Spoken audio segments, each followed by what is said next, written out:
whenever you are ready. Okay. Good morning. I'm Dr. Lucas, and I'll be presenting the rates, causes, and implications of geographical literacy. Maybe. Okay, maybe not. Do you have to point at the computer? No, I bet if the cursor's not exactly on the board, it won't always go. Oh, So gotcha. here we go. Okay. There we go. There we go. Okay. Within the United States, rates of geographical literacy have remained considerably high. And what that means is geographical literacy is the inability to not comprehend all levels of human settlement patterns throughout history. Why this is concerning is in comparison to other developed nations around the globe, such as in Western Europe, rates of geographic literacy have remained high. This also remains concerning as this world continually globalizes. The importance of geographic literacy increases continually as it poses benefits such as cultural empathy, as well as forming someone's moralistic foundations.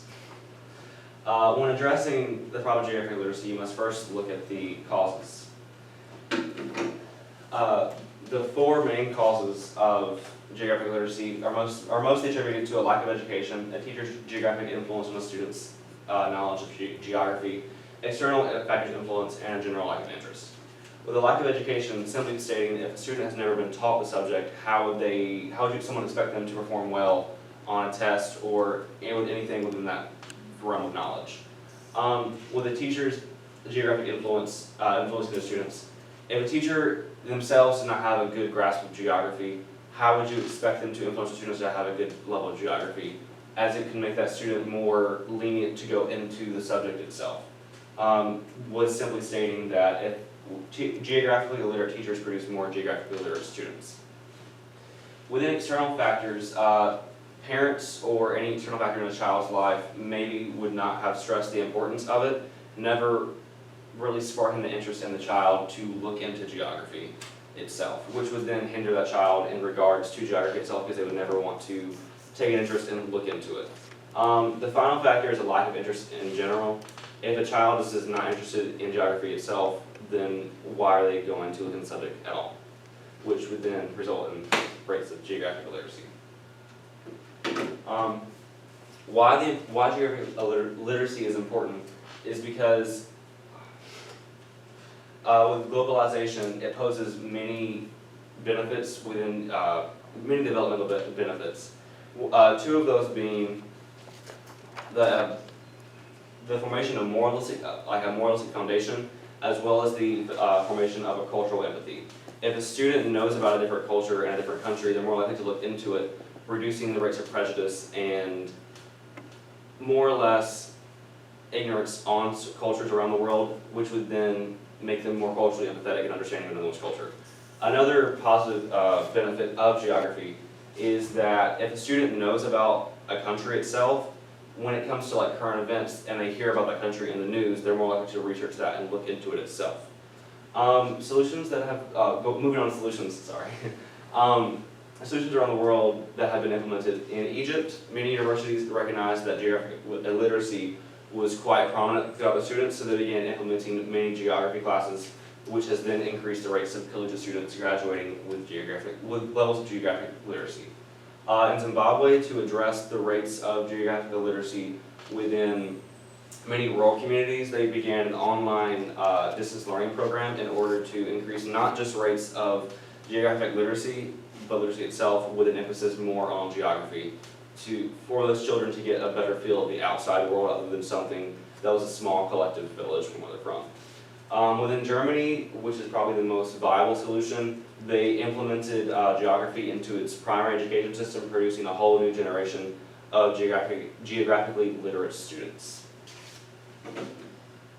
Moving on to my study. My initial hypothesis was that Randolph County will have lower geographic literacy rates, as well as students not having an incoherent understanding of global cultures and issues, as the Randolph County and the U.S. have comparable education systems and curriculums, and with both of them not really stressing the importance of geography itself.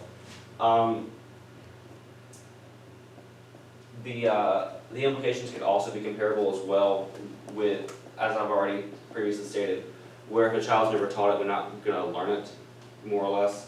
So that would also correlate to the same implications.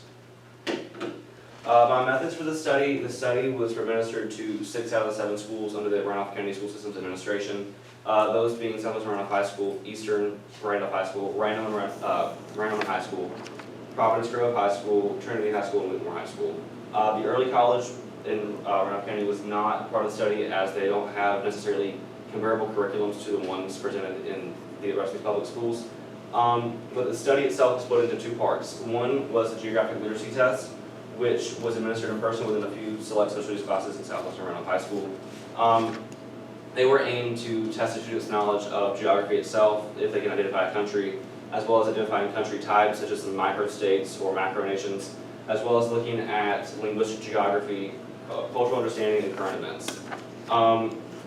Moving on to the geographic literacy survey, this was aimed to determine attitudes towards geography itself, as the attitude someone presents towards the subject itself can have a really big effect on their literacy as well. It also looked into if a student felt they had the ability to be culturally understanding, while also looking at if the student kept up with current events, by asking them if they kept up with current events at a local, state, national, and global level, with the majority of students answering that they kept up with the final 2. The limitations of this study are primarily contributed to volunteer bias. If you're not familiar with volunteer bias is essentially where, since it's on a voluntary basis, only a certain proportion of people might take the test, which would unfairly represent the portion as a whole, which would then in turn skew my data. The other main part of this is ineligible responses. Ineligible responses, simply put, where a student submitted something that was not pertaining to the study at all, and I just could no longer use it in the study. Those were the main limitations that were presented through using a voluntary basis method. Moving on to the results of the geographic literacy test. Only 8% out of the 142 students that did the test itself scored a 60, which I consider passing on the geographic knowledge test. They scored 60 or higher, which is surprisingly low. 21% of all the questions asked on the second part of the test was tested knowledge of linguistic geography, current events, cultural understanding, and country types. Only 21% of the questions had over half the respondents answered correctly to those questions. And then out of the categories that were discussed within the second part of the test, the 2 lowest were cultural understanding and country types, with 80% of the students answering incorrectly to all those questions that were presented within this table. For the results of the survey, when asked if a student felt they had, when asked how comfortable a student was with the subject of geography on a scale of 1 through 5, 83% they said they felt they had a comfortability level of 3 or less, so that's ranging from a 3 to a 1. 82% of them felt they had a lack of geographic knowledge, most likely pertaining to just a lack of education on the subject itself.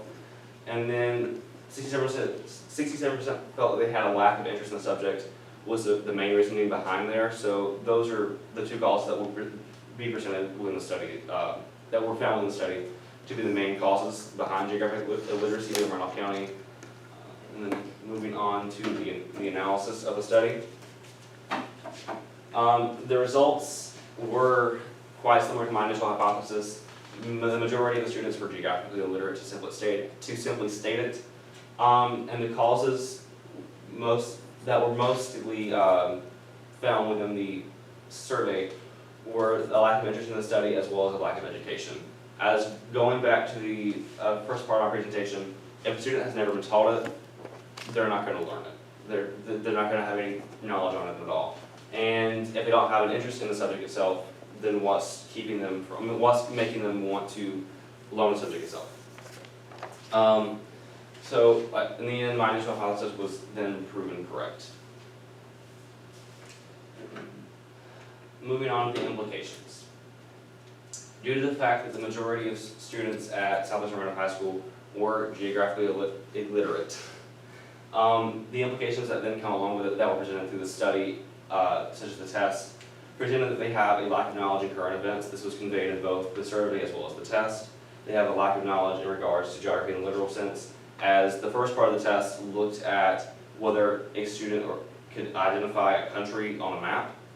And then another implication is a lack of knowledge in linguistic geography. What that means is that a student did not know where a country was primarily spoken, such as Mandarin being spoken primarily in China.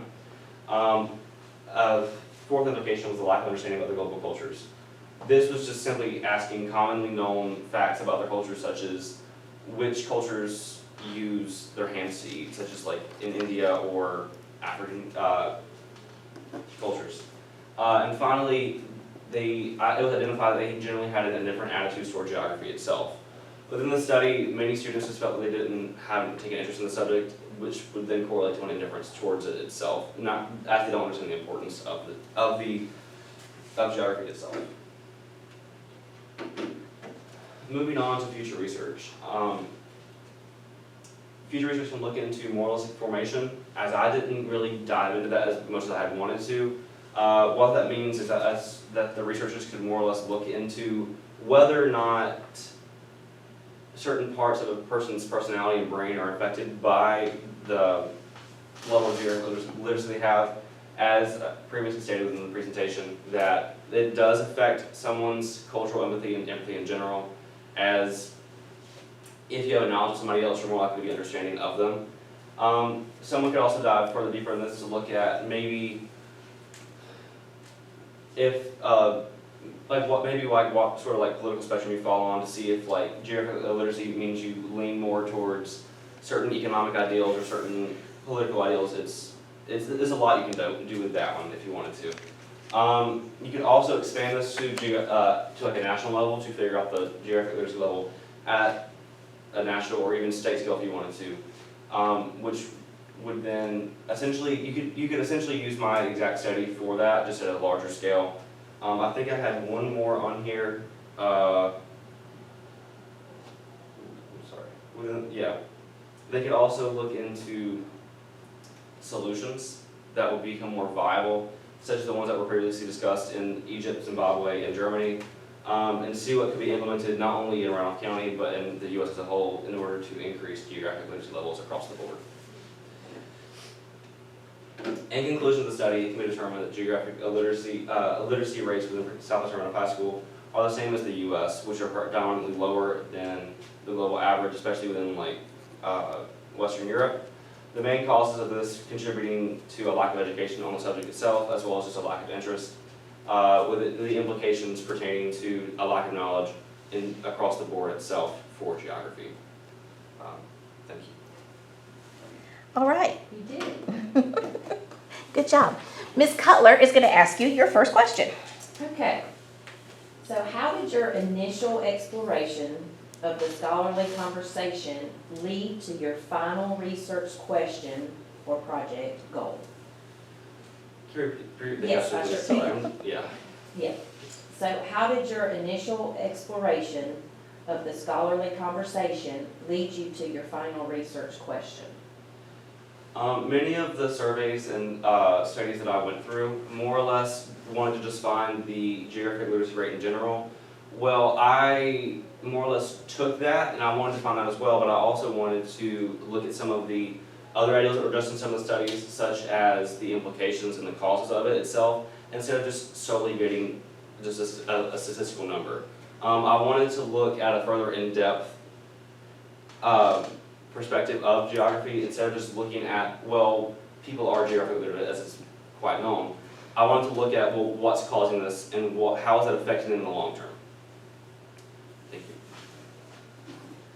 So what are the real-world implications or consequences related to your findings?